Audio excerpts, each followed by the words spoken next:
Good morning, students. So, here we are going to start our next class.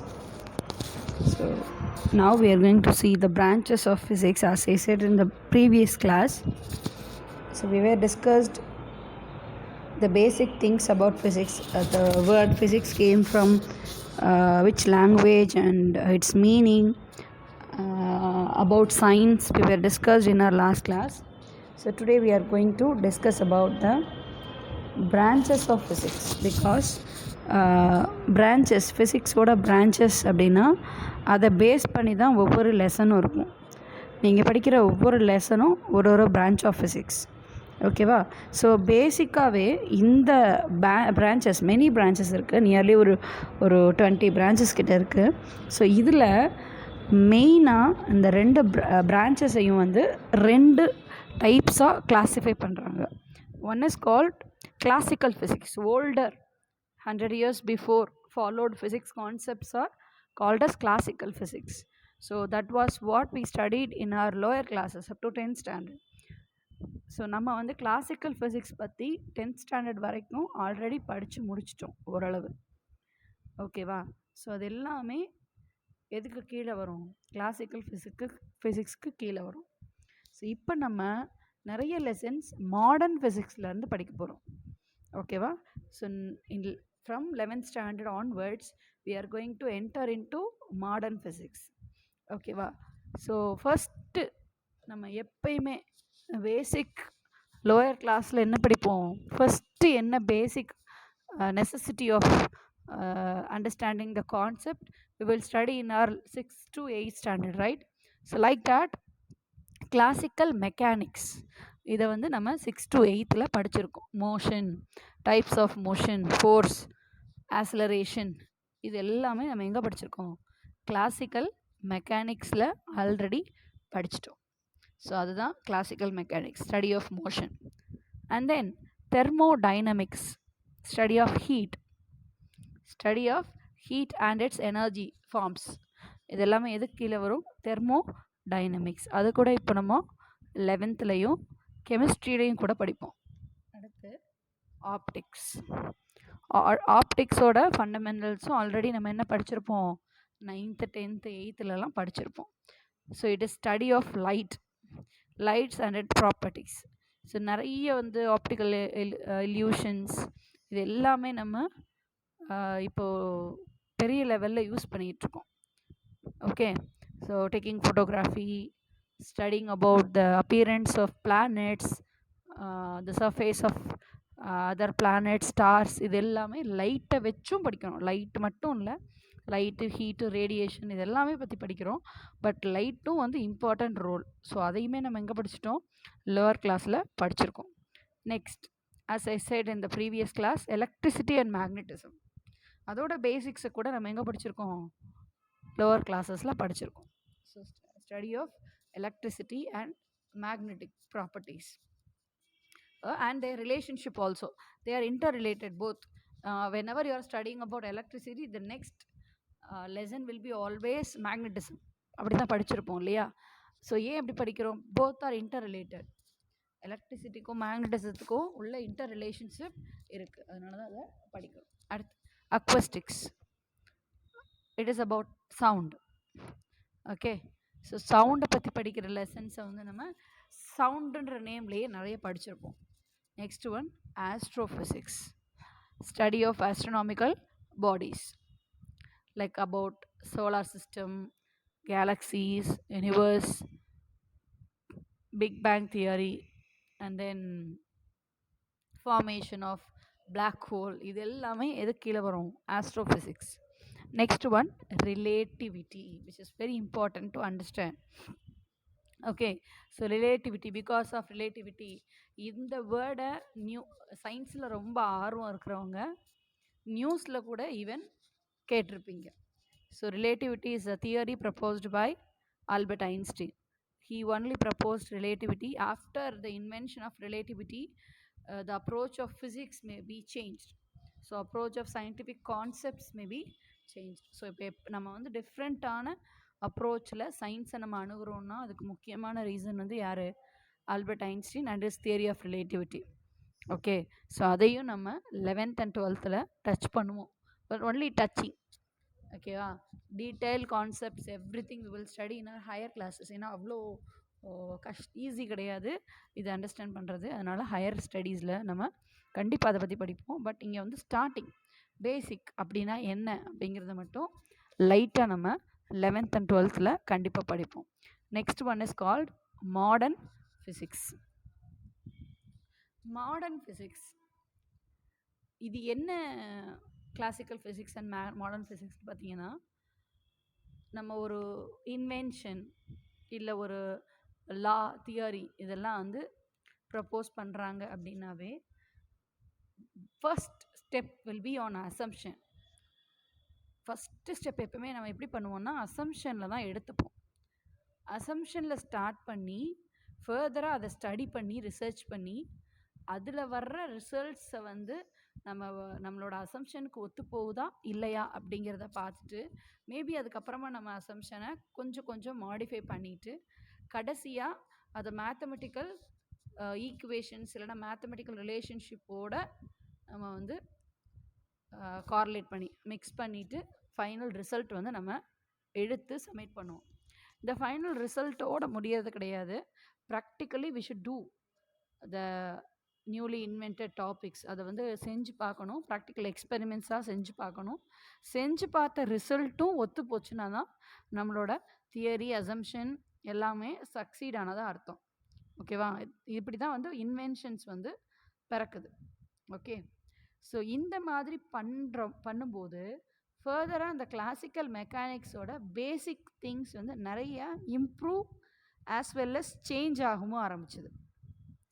Basic things என்னென்னவெல்லாம் கண்டுபிடிச்சாங்களோ அது improve ஆகவும் ஆரம்பிச்சுது. At the same time அந்த பேசிக் கான்செப்டே கொஞ்சம் கொஞ்சம் சேஞ்சஸ் ஆகவும் ஆரம்பிச்சுது. ஸோ அதை தான் நம்ம மாடர்ன் ஃபிசிக்ஸ்னு சொல்லுவோம். ஓகேவா? ஸோ மாடர்ன் ஃபிசிக்ஸில் இன்னும் டீட்டெயிலாக இன்னும் நியூ இன்வென்ஷன்ஸோட நியூ கான்செப்ட்ஸோட ஃபிசிக்ஸை வந்து அப்ரோச் பண்ணுறது தான் மாடர்ன் ஃபிசிக்ஸ். ஸோ இதில் வந்து முக்கியமாக நம்ம படிக்கிறது quantum mechanics, discrete nature and subatomic levels. Subatomicனா எனர்ஜி லெவல், ஒவ்வொரு each and every electrons, each and every protons, இதோட பிஹேவியர்ஸ், இந்த மாதிரி ரொம்ப டிஸ்க்ரீட் லெவலில், டிஸ்க்ரீட்னா நாட் கண்டினியூஸ். ஓகே. ஸோ அந்த மாதிரி போயிட்டு ஸ்டடி பண்ணுறது தான் quantum mechanics. But quantum mechanics is a border of classical and modern physics. ஏன்னா குவாண்டம் மெக்கானிக்ஸில் ரெண்டையுமே நம்ம யூஸ் பண்ணுவோம். கிளாசிக்கல் மெக்கானிக்ஸையும் யூஸ் பண்ணி படிப்போம், மாடர்ன் ஃபிசிக்ஸையும் யூஸ் பண்ணி தான் நம்ம இதை அப்ரோச் பண்ணுவோம். So it is a border. Next atomic physics. இது ஏன் கிளாசிக்கலுக்கு கீழே வரலன்னா after invention of many tools instruments தான் நம்ம வந்து அட்டாமிக் ஃபிசிக்ஸை வந்து ஸ்டடி பண்ணவே ஆரம்பித்தோம். அதுக்கு முன்னாடி இருந்தது பூரா அசம்ஷன்ஸ். நான் சொன்ன மாதிரி assumption is a first step of invention. Okay. So இதுக்கு முன்னாடி வரைக்கும் நிறைய இன்வென்ஷனில் நம்ம ஃபஸ்ட்டு ஸ்டெப்பில் இருந்தோம். அதுக்கப்புறம் எலக்ட்ரான் மைக்ரோஸ்கோப், அண்ட் தென் நிறைய டைப் ஆஃப் மைக்ரோஸ்கோப்ஸ், டெலஸ்கோப்ஸ் இதெல்லாம் வந்ததுக்கு அப்புறமா தான் நம்ம வந்து அட்டாமிக் இதை வந்து ப்ரூவ் பண்ணவும் ப்ராக்டிக்கலாக எக்ஸ்பெரிமெண்ட்டாக செஞ்சு பார்க்கவும் ஆரம்பித்தோம். அதனால் அட்டாமிக்ஸ் ஃபிசிக்ஸ் வந்து மாடர்ன் ஃபிசிக்ஸ்க்கு கீழே வரும். இது வந்து ஸ்டடி ஆஃப் ஆட்டம்ஸ் அதோட உள்ளுக்குள்ளே என்ன இருக்குது, ஆர்பிட் என்ன, ஆர்பிட்டால்ஸ் என்ன, அதோட எனர்ஜி லெவல் என்ன, ஒவ்வொரு எலக்ட்ரானுக்கும் என்ன ஸ்பின்னு, என்ன குவாண்டம் நம்பர், இது எல்லாத்தையும் ஃபுல் டீட்டெயில்டாக படிக்கிறது தான் அட்டாமிக் ஃபிசிக்ஸ். ஸோ இதுலேயும் நிறைய தியரிஸ் இருக்குது, நிறைய கான்செப்ட்ஸ் இருக்குது. இது கூட நம்மளோட 12th அண்ட் 11th ரெண்டுலேயுமே நம்ம படிப்போம். Next nuclear physics. இப்போ கரண்ட் ட்ரெண்டில் ரொம்பவும் டெவலப் ஆகிட்டு ரிசர்ச் பண்ணிகிட்டு இருக்கிறது நம்ம நியூக்ளியர் ஃபிசிக்ஸ் தான். Nuclear physics is a huge topic. Variety of branches will be there on from nuclear physics. அதில் வந்து one of the main thing வந்து நியூக்ளியர் ஃபிஷன் ரியாக்ஷன். அதை தான் நம்ம பவர் பிளான்ட்ஸாக யூஸ் பண்ணிகிட்ருக்கோம், nuclear fission reactions. So it is a nuclear reaction, நியூக்ளியஸ்குள்ளே நடக்கிற ஒரு ரியாக்ஷன். இதை தான் நம்ம என்ன யூஸ் பண்ணிகிட்ருக்கோம், பவர் பிளான்ட்ஸில் யூஸ் பண்ணிகிட்ருக்கோம். அது மட்டும் இல்லை, ஃப்யூஷன்ஸ் வந்து எங்கே நடக்குதுன்னா ஸ்டார்ஸில் நடக்குது. ஸ்டார் தான் இன்னுமே நம்ம ஃபுல்லாக ஸ்டடி பண்ண ட்ரை பண்ணிக்கிட்டு இருக்கிற ஒரு விஷயம். Okay, black hole, picture of black hole, இதெல்லாம் ரீசெண்டாக நீங்கள் கேள்விப்பட்டிருப்பீங்க இல்லையா? ஸோ இதெல்லாம் வந்துட்டு நியூக்ளியர் ஃப்யூஷன், இதுவும் வந்து நியூக்ளியர் ஃபிசிக்ஸுக்கு கீழே தான் வரும்.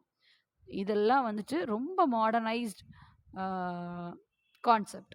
ஸோ இதெல்லாம் இப்போது நம்ம ரீசெண்டாக ரொம்பவும் ஈகராக க்யூரியஸாக ரிசர்ச் போய்கிட்டு இருக்கிற ஒரு topic. Next, condensed matter physics. Condensed அப்படின்னா சுருங்குறது. அப்போது for example liquefied petroleum gas, அதை தான் நம்ம எல்பிஜின்னு சொல்லுவோம். வீட்டில் யூஸ் பண்ணிக்கிட்டு இருக்கிற எல்பிஜி சிலிண்டர். ஸோ அதில் என்ன பண்ணியிருக்காங்க, பெட்ரோலியம்லேருந்து வெளியில் வர்ற கேஸை கண்டென்ஸ் பண்ணி லிக்விஃபை பண்ணி லிக்விடாக அந்த சிலிண்டருக்குள்ளே வச்சுருக்காங்க. ஹாஃப் வரைக்கும் அது லிக்விடாக இருக்கும், ஹாஃப்க்கு மேலே அது கேஸாக இருக்கும். அது கேஸாக வந்து ஃபார்ம் ஆகி டியூப் வழியாக நமக்கு வெளியில் வந்து நமக்கு ஸ்டவ்வுக்குள்ளே பேர்ன் ஆக ஆரம்பிக்குது. சரியா? ஸோ இந்த மாதிரி கேஸை கண்டென்ஸ் பண்ணால், கேஸை சுருக்குனா அது லிக்விடாக மாறும். ஓகே, அதுதான் முக்கியம். லிக்விடை சுருக்குனா சாலிடாக மாறும், விச் இஸ் ஃப்ரீசிங். அதை வந்து ஆர்டினரியாக நம்ம வாட்டர்லாம் நிறைய பண்ணிக்கிட்டு இருக்கோம், நம்ம வீட்டிலையே ஃப்ரிட்ஜில் அது நடக்குது. So that is called freezing. But that is almost normal one தான். ஃப்ரீசிங்கிறது நமக்கு தெரியும், புரிஞ்சுக்க முடியும். பட் கண்டென்சேஷன் ஆஃப் கேஸை கண்டென்ஸ் பண்ணி லிக்விடாக மாற்றுறத இப்போது இன்னும் நம்ம நிறைய இடத்துல யூஸ் பண்ணிகிட்ருக்கோம். க்ரையோஜெனிக் ஃபியூயல்ஸ், க்ரையோஜெனிக் சிஸ்டம், இதெல்லாம் வந்து newly invented, recently invented concepts. So அதெல்லாம் வந்துட்டு நம்ம இந்த கண்டென்ஸ்டு மேட்டர் ஃபிசிக்ஸ் கீழே படிப்போம். Next, higher energy physics. So இது எல்லாமே பிரான்ச்சஸ், இதெல்லாம் இன்ட்ரடக்ஷன் தான். Okay, Vikatan even enter into the syllabus. நம்ம இன்னும் சிலபஸ்குள்ளே போகலை. ஸோ ஸ்கோப் ஆஃப் ஃபிசிக்ஸ், ஒவ்வொரு ஏரியாலையும் ஃபிசிக்ஸ் வந்து என்னென்னவெல்லாம் யூஸ் பண்ணிக்கிட்டு இருக்கோம் நம்ம, இதெல்லாம் வந்துட்டு இங்கே கொடுத்துருக்காங்க. இன் relation to technology and society, இது எல்லாமே உங்களோட பேசிக் திங், உங்கள் நாலேஜ்க்காக கொடுத்துருக்காது. எக்ஸாம் டாபிக்ஸாக இருக்குமான்னு கேட்டிங்கன்னா மோஸ்ட்லி வந்து சான்சஸ் ரொம்ப கம்மி. மார்க் வந்து இங்கேருந்து எடுக்கிற மார்க் வந்து ரொம்ப கம்மி. ஸோ அதை அப்படியே நான் ஈஸியாக கோ த்ரூ பண்ணிட்டு போயிட்டே இருக்கேன். நீங்களும் வீட்டில் உங்களோட ஃபர்ஸ்ட் வால்யூம் புக் எடுத்துகிட்டு ரீட் பண்ணி பாருங்கள். Is any doubt comes, please ask me through the WhatsApp message. Okay, physics in relation to chemistry. ஃபிசிக்ஸ்க்கும் கெமிஸ்ட்ரிக்கும் நிறைய ரிலேஷன்ஸ் இருக்குது. Both are interrelated. As I said before, x-ray diffraction, study of the surface of crystals, இதெல்லாமே கெமிஸ்ட்ரிலேயும் இருக்குது. Radio activity, நான் சொன்னது போல் முன்னாடி, அட்டாமிக் தியரிஸ், குவாண்டம் நம்பர்ஸ், இதுவுமே ரொம்ப ரெண்டுக்கும் காமன் டாபிக்ஸ் அது. ஸோ இது எல்லாமே கெமிஸ்ட்ரிக்கும் ரிலேட்டட். நெக்ஸ்ட்டு பார்த்தோன்னா பயாலஜி. அஃப்கோர்ஸ் மைக்ரோஸ்கோப்லாம் யார் வந்து அதை டிசைன் பண்ணது, ஃபிசிஸ்ட்டு தான் கண்டிப்பாக அதை டிசைன் பண்ணியிருப்பாங்க. அதை யூஸ் பண்ணி பயாலஜியில் ஜேர்ம்ஸை நம்ம பார்க்குறோம். இந்த மாதிரி எக்ஸ்ரே ட்ரீட்மெண்ட், இதெல்லாம் அந்த எக்ஸ்ரேவை கண்டுபிடிச்சது யார், ஃபிசிக்ஸில் வந்தது. அதை நம்ம ட்ரீட்மெண்ட்டுக்கு, biology is about medicine also. So மெடிசன்லையும் நம்ம யூஸ் பண்ணிகிட்ருக்கிறது எக்ஸ்ரேஸ். ஃபார் ட்ரீட்மெண்ட், அனலைசிங், இது எல்லாத்துக்குமே நம்ம எக்ஸ்ரேஸ் யூஸ் பண்ணிகிட்ருக்கோம். So there is a relationship between biology and physics. And then mathematics. மேத்தமெட்டிக்ஸ்லையும் ஃபிசிக்ஸ் யூஸ் பண்ணுறோன்னா கண்டிப்பாக பண்ணுறோம். நிறைய mathematical formulas came from, originated from physics laws and theories. அதுலேருந்து வந்த ஃபார்முலாஸை நம்ம யூஸ் பண்ணிகிட்ருக்கோம். அடுத்து ஆஸ்ட்ரானமி. ஸோ பிளானட்ஸ் இதெல்லாம் எப்படி சுற்றிட்டுருக்கு, how it gets an orbit, இது எப்படி இவ்வளோ கரெக்டாக 1 இயருக்கு எப்படி வந்து எர்த் வந்து சுற்றி முடிக்குது, அதையே 1 இயர் சொல்கிறோம். இது எல்லாமே நம்ம எங்கே படிக்கிறோம், ஃபிசிக்ஸில் படிக்கிறோம். So astronomy. And geology about the minerals, ores, புதுசாக மினரல்ஸ் வந்து எர்த் மேலே சர்ஃபேஸ்லேருந்து கிடைக்குது. அதை நிறைய விஷயங்களுக்கு நம்ம யூஸ் பண்ணிகிட்ருக்கோம். இதெல்லாம் வந்து எதையும் யூஸ் பண்ணுறோம், ஃபிசிக்ஸையும் யூஸ் பண்ணுறோம். Next, oceanography. ஓஷன்ஸில் நடக்கிற ப்ராசஸஸ் பற்றி படிக்கிறது. இந்த ஓஷனோகிராஃபியில் பேசிக் என்ன, ஃபிசிக்ஸ் தான். ஸோ பேசிக்கலி ஃபிசிக்ஸ் டச் பண்ணாத ஏரியா அப்படின்னு ஒன்று பார்த்தீங்கன்னா கண்டுபிடிக்கிறது ரொம்ப கஷ்டமாக இருக்கும். எல்லாத்த பற்றி நம்மளை சுற்றி இருக்கிறத பற்றி படிக்கிறது தான் ஃபிசிக்ஸ். ஸோ ஃபிசிக்ஸ் வந்து ஆல்மோஸ்ட் எல்லா வீட்டில் நீங்கள் இருக்கீங்க, உங்களை சுற்றி ஒரு திங்ஸ் அப்போ அப்படியே ஒரு ஒரு ஒரு ஒரு வியூ பாருங்கள், எத்தனை திங்ஸ் பார்க்குறீங்களோ அதில் எல்லாத்துலேயுமே கண்டிப்பாக ஃபிசிக்ஸோட இன்வால்வ் இருக்காமல் இருக்கவே இருக்காது. ஓகே, ஸோ ஏதாவது ஒரு பார்ட்லையாவது ஃபிசிக்ஸை யூஸ் பண்ணி தான் அந்த ஆப்ஜெக்டை பண்ணியிருப்பாங்க. அப்படி ஒரு ரிலேஷன்ஷிப் ஆல்மோஸ்ட் எல்லா ஏரியாலையுமே ஃபிசிக்ஸ் உள்ள நுழைஞ்சிருக்கும். சைக்காலஜி, ஸோ ஃபிசிக்கல் ப்ராசஸஸ் பண்ணி நம்ம சைக்காலஜிக்கல் திங்ஸ் வந்து நிறையவே நம்ம பண்ணிகிட்ருக்கோம். Okay, so here I am closing my today's class. So furtherly we will go through Zoom live class after entering into went deep into the syllabusல இன்னும் கொஞ்சம் டீப்பாக போனதுக்கு அப்புறமா Zoom class உங்களுக்கு நான் அரேஞ்ச் பண்ணுறேன் லைவாக. I will send you a password and ID. Please follow that to join with my live class. So up to that I will try to give you more videos. Okay students, thank you so much.